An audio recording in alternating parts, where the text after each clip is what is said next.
by saying brake, brake. A double brake signifies emergency traffic. The net will stand by for you until the emergency is terminated or the traffic is moved to another frequency. Stations who wish to check in are asked to respond with their full call sign using the recognized ITU phonetic alphabet and their name. And I'll recognize each station before we are continuing. Okay, I have my pen that seems to write, so any station who wishes to check into the net, please come now.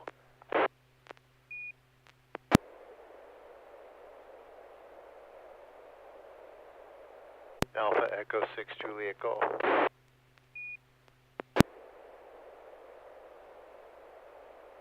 Okay, AE6JG, James, we have you. Next station, call and name, please. Kilo Papa 4 Mike Delta Carol, Citrus Heights.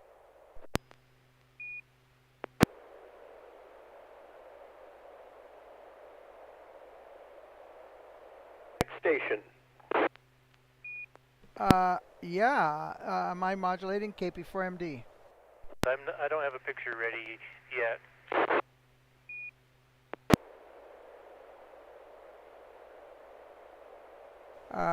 Yeah, this is KP4MD. Am I modulating at all? Oops, I talked on top of you. Next station, please come now. Yeah, KP4MD. Am I not modulating? No, you're doing fine. Did I not acknowledge you, Carol?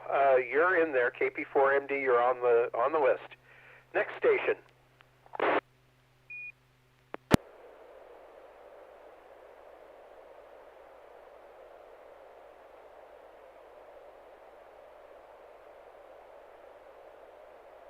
Okay, so far we have AE6JG, KP4MD, AI6DG, and I'm N6PGQ Bob.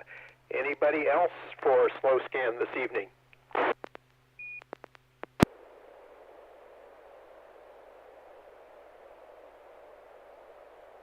Well, everybody must be out doing their shopping. James, if you have a picture, do you want to go first, please? Thanks, Bob. Thanks for running the net. Yeah, this will be PD 120.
Okay, thank you, James.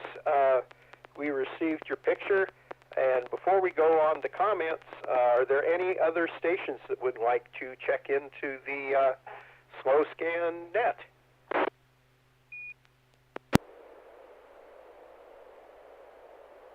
Okay, in the rotation, Carol, you're up. What do you see in this picture? Yeah, this KP4MD. There were an awful lot of pave pause pops. You could hear the popping going on a lot throughout the picture. And we also have 1, 2, 3, 4, 5, 6 horizontal lines where there was some dropouts there, just lines up towards the top of the picture. But otherwise, nice picture there. There are probably about 3 or 4 dozen little pixel pops, so that was pave pause. And I've seen this picture before. I think this is a gentleman that was getting ready to go to Winter Field Day or on climbing up towards the extreme summits on the air. So really good picture. Thanks for sharing that. Back to Nets, KP4MD. Okay, thank you, Carol. Joel, AI6DG, what did you see in this picture?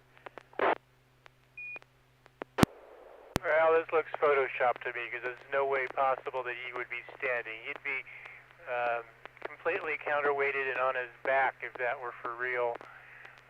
So it's a very wintry scene. He's got a heavy jacket on. There's snow everywhere on the ground. All the trees are covered in snow. And he's got an impossibly large number of radios, mobile, portable, handy-talkies with a porcupine-looking like backpack on his back. Yeah, he's ready for anything that's coming, I imagine. I wonder how many of those microphones he can even reach. Back to Net, AI6DG. Okay, thanks, Joel. Yeah, since there's only 4 of us so far, I'll make a quick comment. Looks like he shouldn't be wearing the cloth hat. He should be wearing a tinfoil hat. I noticed the 6 lines, the signal kind of broke up and then popped back on, so it left those lines. And my picture has a bunch of pixel pops on it. You can hear it as you receive the transmission. But it's an interesting picture. Kind of reminds me of Pacificon in days past with the people with all the radios on their belt. Carol, you're next in line. You have a picture for us, N6PGQ? Yeah, wait a minute. James has to talk about the picture first. Oops, thanks for the reminder. Okay, James, tell us all about the picture. Well, I think you all figured it out. It's just fun. I found it on Facebook. I think Joel's right. It's probably photoshopped, but anyway, it's funny, and I just thought we'd get a kick out of it. I'm looking on the YouTube stream, so I see what you were talking about. I'm curious what would cause those horizontal lines at the top. I don't know if any of you have any comments about that. 86JG. Comment. Go ahead, comment. What I heard was kind of like the transmitter was cutting in and out. It was really kind of strange, but there were some interruptions in the transmission off and on a whole bunch of times at the beginning of the transmission. Back to Net AI6DG. I heard similar. Now that I'm duly chastised, Carol, do you have a picture for us, KP4MD and 6PGQ? Yeah, I want to make another comment about this picture. A lot of pictures of this vein are showing up on social media, and it seems that they're being composed by an AI image generator, similar to the type of ChatGPT, but you can just you can give the app a command, do this kind of picture, with this sort of thing and this, and it'll actually compose a scene with what you're mentioning, and I'm pretty sure that's what's happening here, because I saw something like that. It was a Santa Claus, like what about 300 radios in his sled, and maybe 100 whip antennas, and it was absolutely impossible. But the point is made. These are extreme, extreme icons of our hobby. So, yep, they're on the way to extreme summits on the air, and I like to see where the batteries are. I don't see any. Anyway, here's a picture, and this is going to be PD-120.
Okay, Carol, that came through real well. James, what do you think of Carol's picture? It's really clear. I like it. It's very funny. Very few pixel pops, clearer than normal, Carol. Usually the pictures I get from you are noisier than this. It's a 120-volt AC plug and a fork, and it's a child's play set, obviously. Back to Net Control, AE6JG. Okay, thank you, James. Joel, what do you have to say about the picture? Why do you need to install the outlet? The room that the kid's in probably already has outlets in it. And the better implement would not be the fork, but a screwdriver of some kind that can just stick right on in. Trying to think, or something to plug into the outlet where you can grab the prongs as you're pushing it in or pulling it out. I've definitely done that on occasion. As a kid, I seem to find all the ways to do it, so to learn how not to do it. Don't they make outlets now with protection covers so that they're not quite as vulnerable to things getting stuck in by kids anymore? Although I think that's probably an expensive upgrade to the standard outlet you see, but I know that they can make child-proof outlets out there. Back to Net, EI6DG. Okay, well, thank you very much, Joel. I'm going to make a comment. I don't think the fork's small small enough to get into the plug, maybe one of the tines if you kind of bent the fork over a little bit. Quality's really good, Carol. This is about the best one that you've sent. Pixel pops are almost non-existent. I believe it even says Death Toys in the bottom right corner. I guess they could have included a bobby pin or something like that for people that remember what those are. I don't know. It kind of should be marketed along with the instructions for testing 9-volt batteries with your tongue, or putting a penny behind a screw-in fuse. Those kind of things always work real well. And a comment on the safety plugs. I had one in the house that someone had installed, and you have to line the plugs up exactly and push them in all at the same time, and it opens a little window behind the plug. And if you're like me and you have to reach behind things to plug things in, it makes it almost impossible to get the plug inserted correctly. So, Carol, give us your explanation of where you found fun with electricity.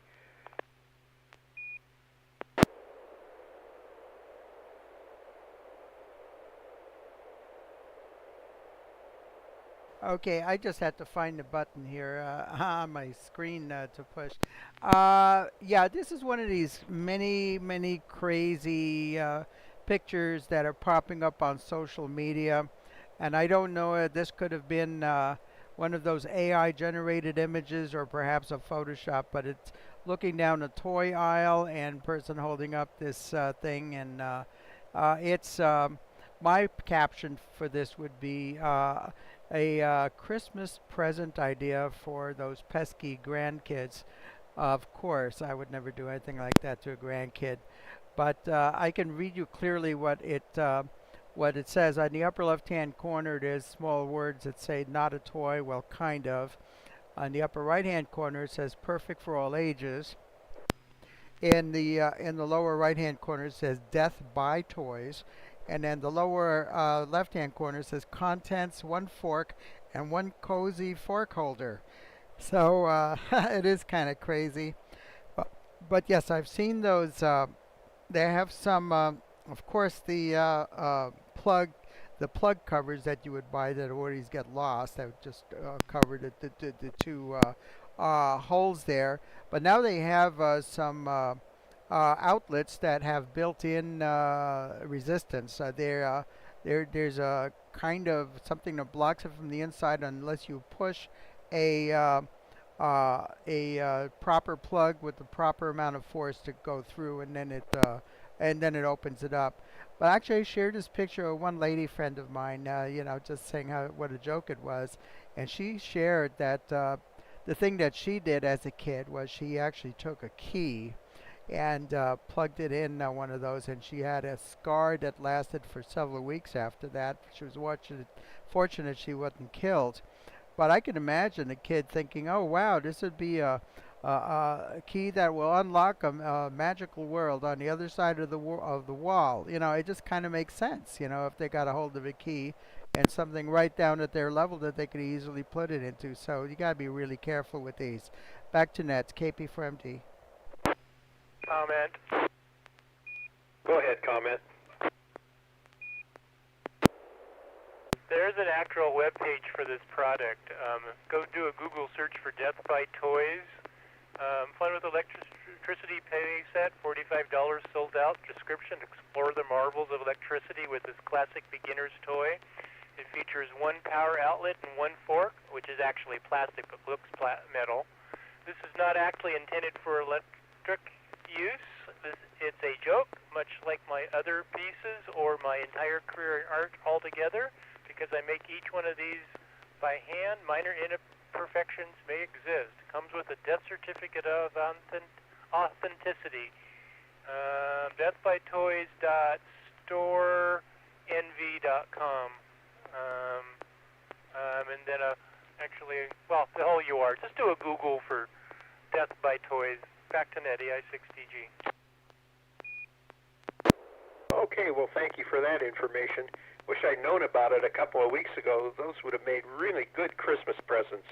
As you get older, you can't think of anything to give to your family members that they don't already have.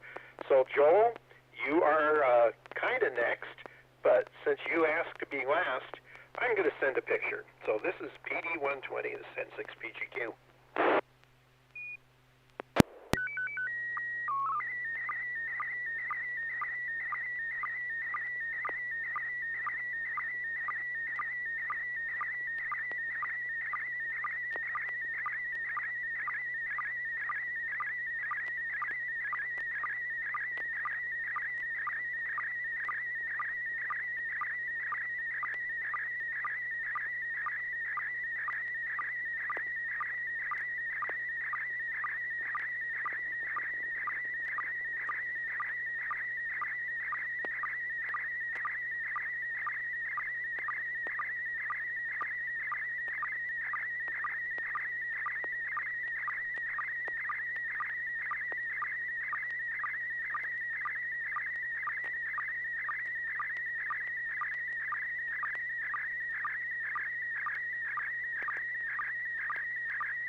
Okay, James, it's your turn. What did you think of the picture, and how did it come out? It came out great, and I can't. I think there's like one pixel pop on the bottom, Bob. It's really, two now, sharp. Well, that is some kind of clock, but it almost looks like a compass, and it almost looks like something nautical because of the hinge cover. But it's a great shot. The colors came through. Everything is legible, and very few pixel pops. I really just count. Okay, now 3. All right, back to net control, AE6JG. Okay, thank you, James. Well, I think Carol will recognize this, and it's her turn. KP4MD N6PGQ.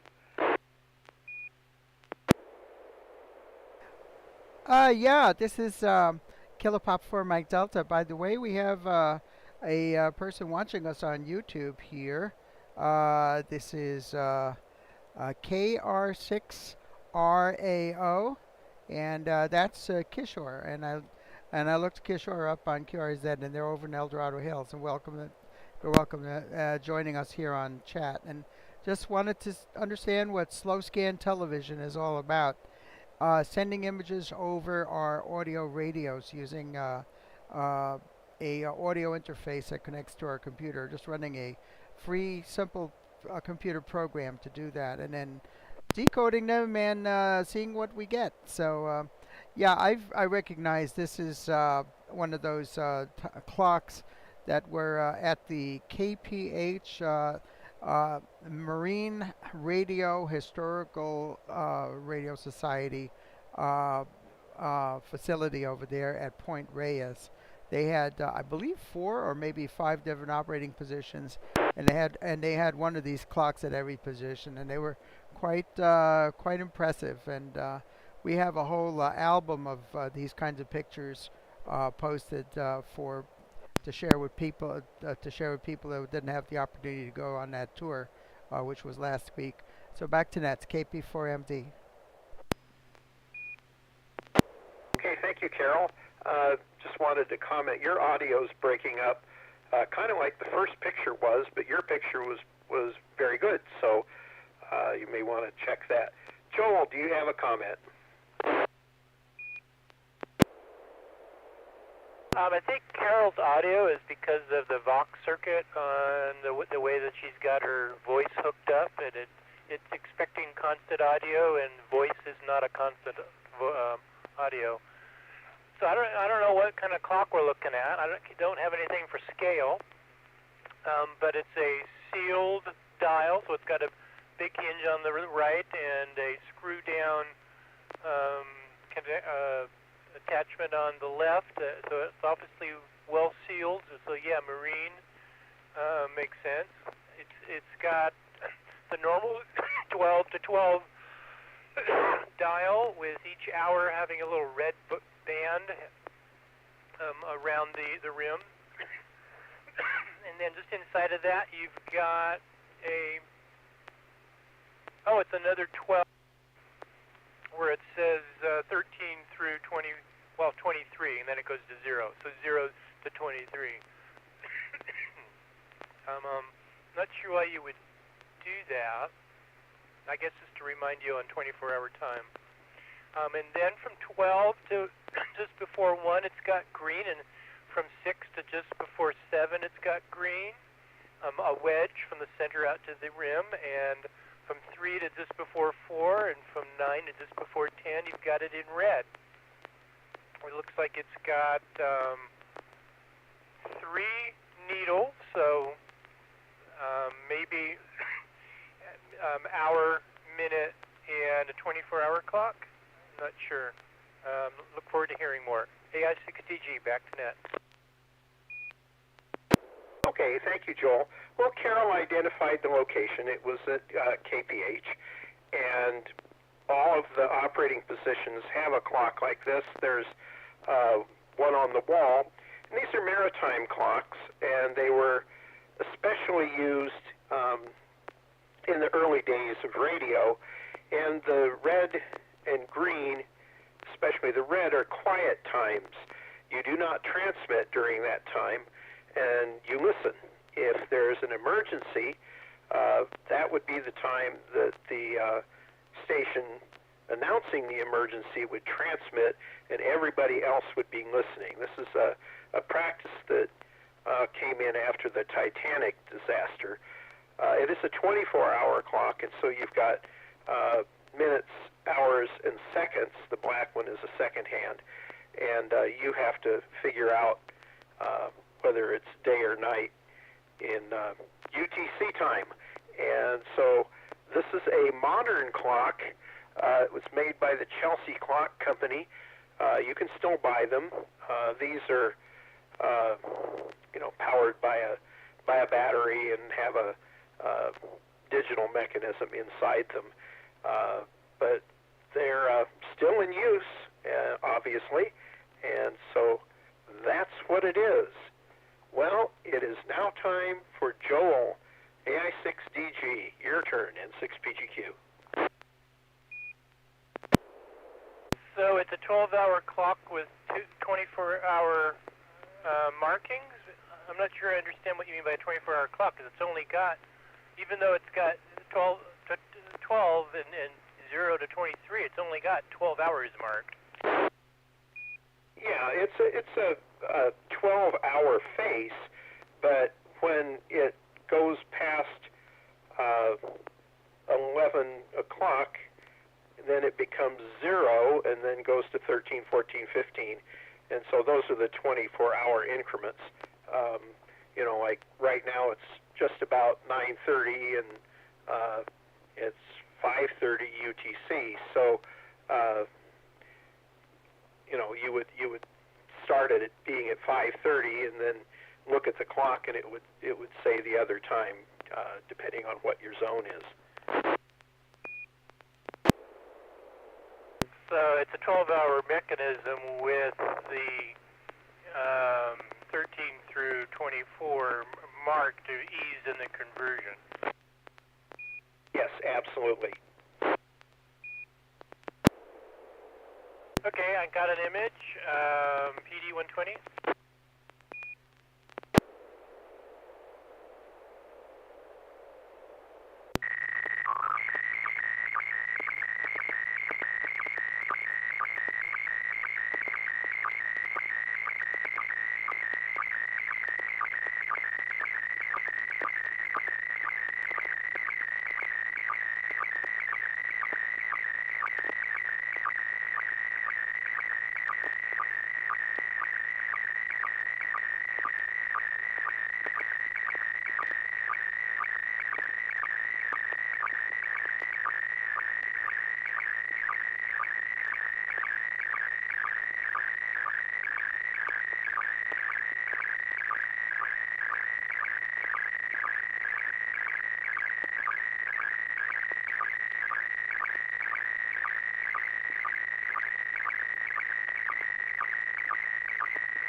Okay, James, did you have any luck decoding that?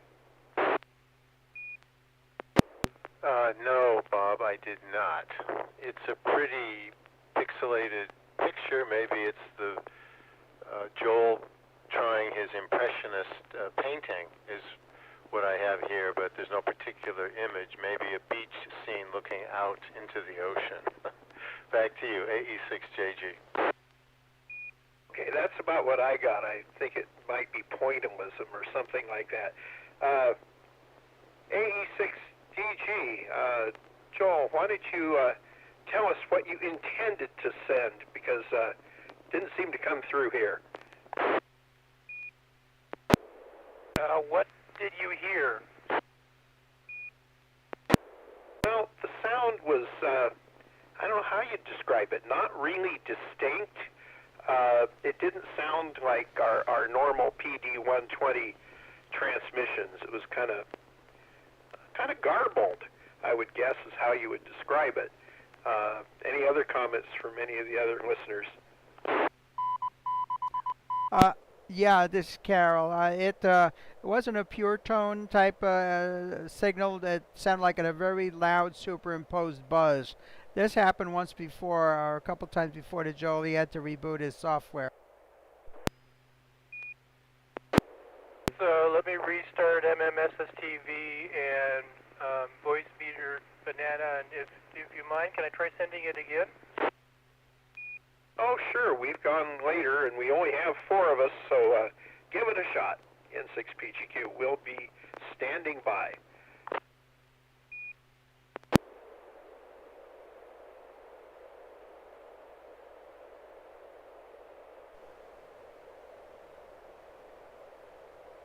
And I guess while Joel's rebooting, does anybody have any comments that we don't have to wait until the end of the transmission for anybody to say anything, except happy holidays and Merry Christmas to everybody?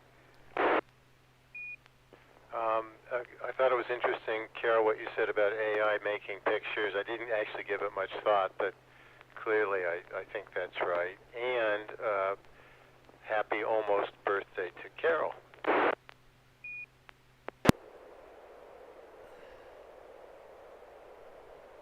I'll echo that. Happy almost birthday, Carol. Yeah, my son number 3's birthday is the 22nd, and my grandmother's was the 25th. So, poor people that get a Merry Christmas, Happy Birthday present. Mine's exactly the opposite. I'm in June, so people have a chance to put their pennies in a jar and get me a birthday present. Okay, Joel, have you rebooted?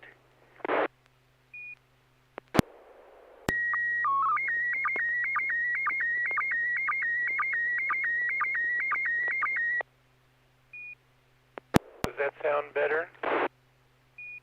That sounds way better. Go for it.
Okay, Joel.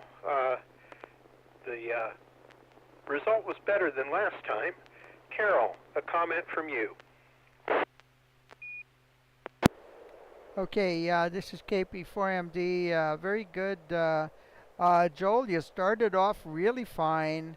Got about the top half of the picture, and then your tone started gradually fading away until it completely disappeared and got nothing more of the picture. And if you look on YouTube, you'll see I just got like about the top half of the picture, but it looks interesting. There's a lake that looks like it's a crater on a volcano, and there's a little tiny peak in the center there. I don't know if that's Crater Lake or one of those other tropical island type volcanoes that have a lake in there with some islands in the center.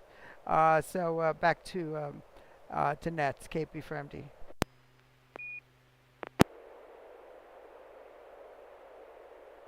Hey, Carol, your audio disappeared about halfway through there. So let's go to James and see what he has to say, and then I'll make a comment at the end. This is James, AE6JJ. Yeah, Carol, your audio faded the same way Joel's audio faded on the transmission, so I don't know if that could be an issue with the repeater or the conditions. I don't know where that is.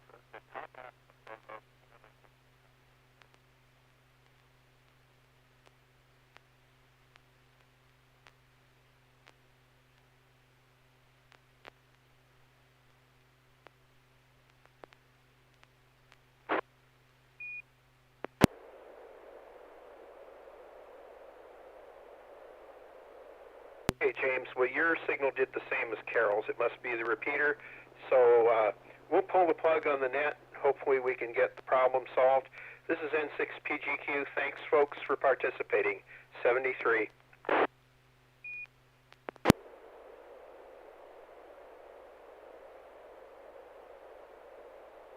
Thanks, Bob, for running the net.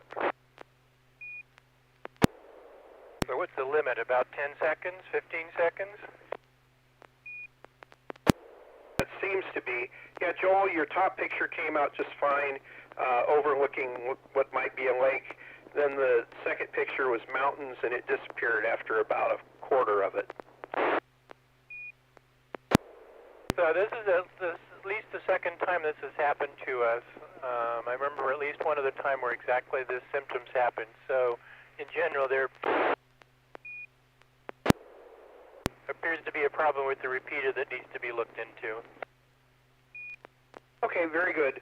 All right, folks, we'll wish you all happy holidays and say 73. This is N6PGQ.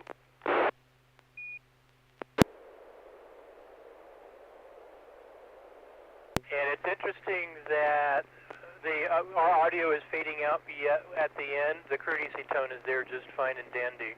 N6DG.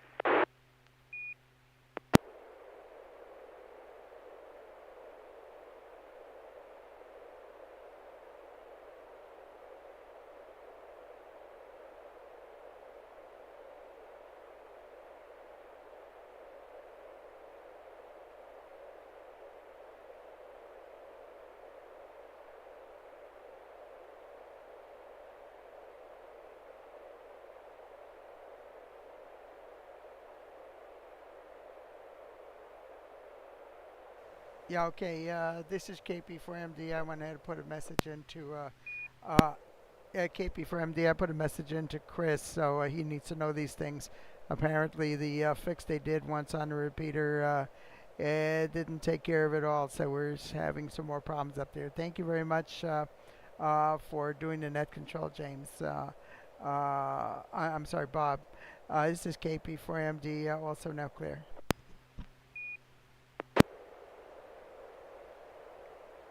Thanks, Carol. Have a good night. AE6JG clear. I'm on YouTube, and I noticed a bar at the very top of that last image I sent. What did that sound like? What happened there? Okay, yeah, what happened was you sent a little piece of a picture, and then you stopped and you said, is the tone getting through? And we said yes, and then you started the picture again. So it's so that's the resumption on the second try. It's on the same image. Over. Okay, I see the duplicated sections of the image, so it didn't restart. Okay, that makes sense. I'll keep this picture and send it next week. Maybe things will work better then. Thanks for doing the YouTube, AS6DG. QSL and Merry Christmas to all. This is KP4MD, now clear. Sorry to everybody watching on YouTube, but we're having some technical problems. This is KP4MD, and look forward to trying it again next week. This is KP4MD, clear.